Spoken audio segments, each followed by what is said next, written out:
Thank you very much. Thank you for the kind invitation. Fortunately, I could not attend this time in Athens, but it's a pleasure for me to present on this meeting. It is very exciting.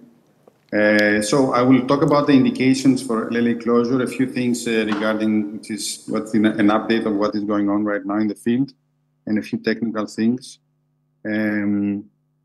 These are my disclosures. So this is the decade of stroke, hopefully stroke reduction, because this is a big health problem. And one of the main reasons why we need a local therapy like LAA closure is that all the patients that we are treated with anticoagulation, the patients that we can really treat are not 100%. Plus, the cardioembolic strokes are the most dangerous and the ones that create disability. And there is always a problem trying to find a balance between the stroke reduction and the bleed increasing, especially when we have to deal with elderly patients with atrial fibrillation. These are the patients that are most difficult to deal with. The left atrial appendage has been characterized as the most lethal human attachment, since more than 90% of the clots, the thrombus, originates from the left atrial appendage. And just a reminder that the first oral coagulation medication started as a rat killer, as a poison. Nevertheless, it helped a lot for decades. And now we have the non-vitamin K anticoagulants, which are not new, by the way. They were introduced in the clinical practice as early as 2010, more than 15 years. But unfortunately, they didn't increase the number of patients that are taking it dramatically, just a little. And the main reason for that is the major bleeding episodes that patients experience, which is from 5 to 7% per year, which is a very big number, unfortunately. So even if in the well-controlled and randomized trials, patients is very disappointing, only 50% the good adherence. So there remains a problem right now. And the question is, can we deal with this problem with new anticoagulants, the anti-11 factor inhibitors? There have been some promising first trials. However, recently the Oceanic AF study stopped because it looked like the drugs were safe, but unfortunately they were not so efficacious. So in stroke prevention in atrial fibrillation, there is no free lunch, or as in other things in life. I mean, you gain something, you lose something. And right now, what is happening, as you see here in this publication with small series of patients in the United States, that the left atrial appendage occlusion has been included now as a therapeutic option for the patients that had bleeding and they cannot take anticoagulation. As early as 2016, we published this paper, which had to do with definitions and clinical endpoints. And in this paper, we have a big list of indications. Most of the patients have the indication of major GI or intracranial bleeding, major bleeding as a history. So this is why they cannot take anticoagulants for the long term. However, there is a group B, if you see here, of the patients that can take anticoagulation, but despite anticoagulation, they have a stroke, either with or without a clot thrombus in the left atrial appendage. And the recommendation from this consensus statement that was published again years ago is that patients who are suitable for anticoagulation should take it. For others, LAA occlusion should be considered, and there are some patients that need to be discussed nevertheless.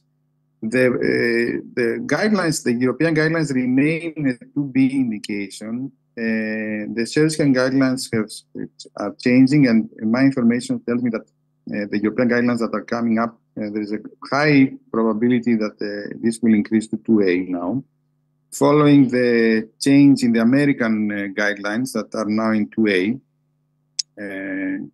for left atrial appendage closure. And these guidelines, they were based mostly on this surgical trial, the LAAO 3 trial, which showed that patients who undergo LAA closure when they do a concomitant procedure, they do open heart surgery, and they exclude the appendage, they do much, much better in the long term. And this was a New England Journal of Medicine paper, so very, very robust data. Now, we recently published this practical guideline for the non-implanting physician, and this is a European mostly effort to show which are the possible potential indications. And you see here patients with hemodialysis, for example, patients with that major bleeding from GI, bleeding that we cannot control otherwise.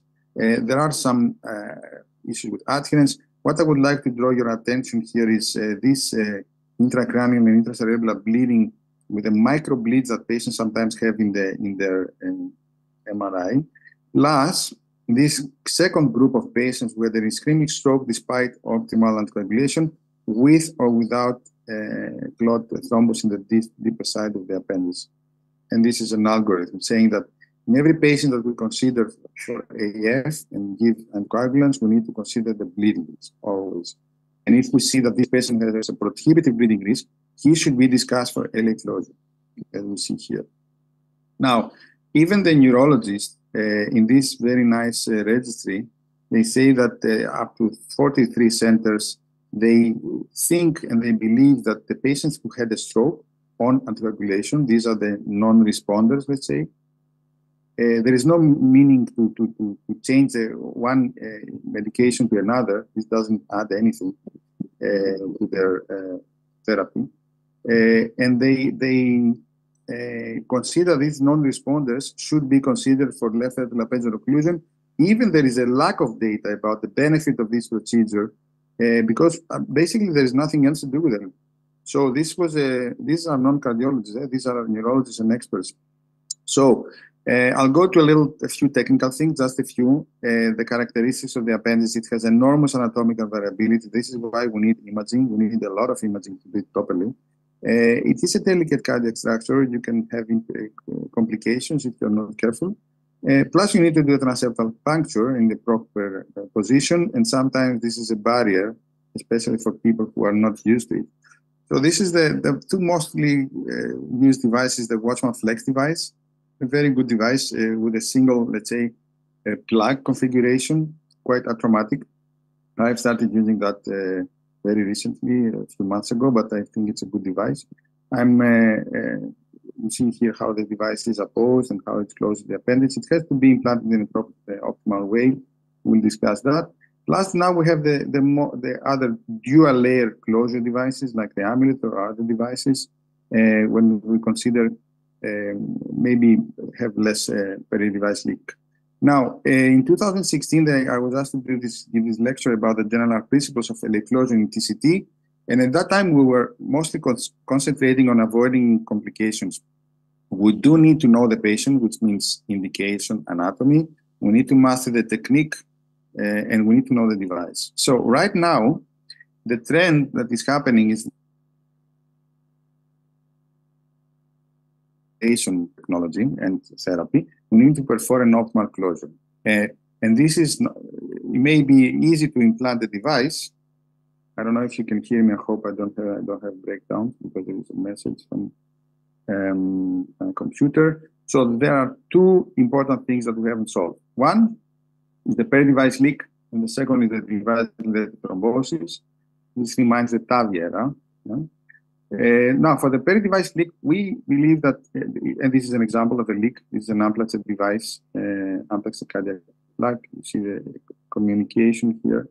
So, and this is a leak from the Watchman device, Watchman 2.5. You see here that there is an opening. So at the beginning, people believed that these leaks were benign and nobody should worry about it unless it was half centimeter large. But recently, we have seen that these leaks correlate with outcomes, bad outcomes. And we recently published this paper, which took data from many studies, up to 62,000 patients.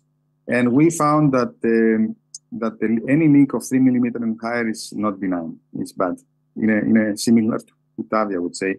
More than mild AR was a predictor of mortality in the early days of TAVI, and we tried to fix that. So how can we deal with that? We need to do more coaxial placement of the device, maybe some larger device, or we can have more than one device type in the cath lab. Not all devices fit everybody. And what is very important is the CT planning.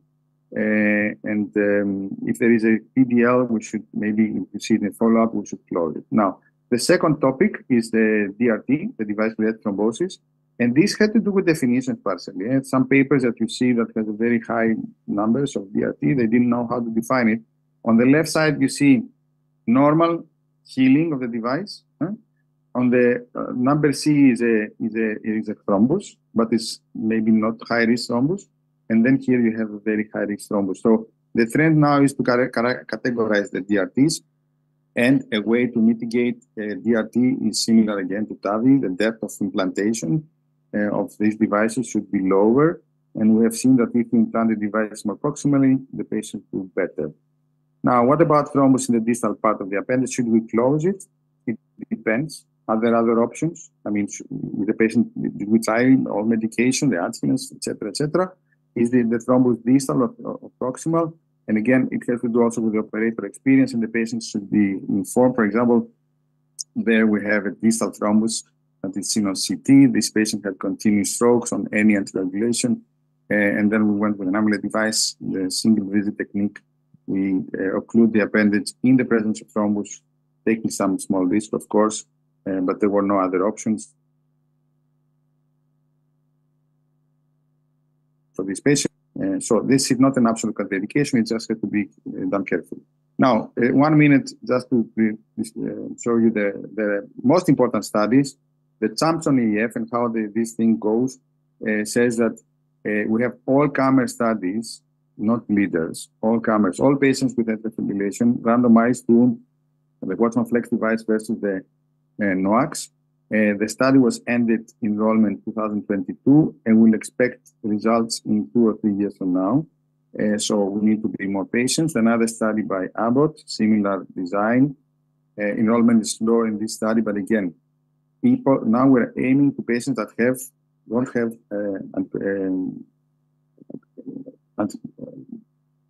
issues with medication, so no contraindication to NOACs. And the last one, this is coming soon. In AHA, it will be announced in AHA in November in the US. And this is the option trial. It's a combination of AF ablation plus flex implantation versus AF ablation plus NOACs.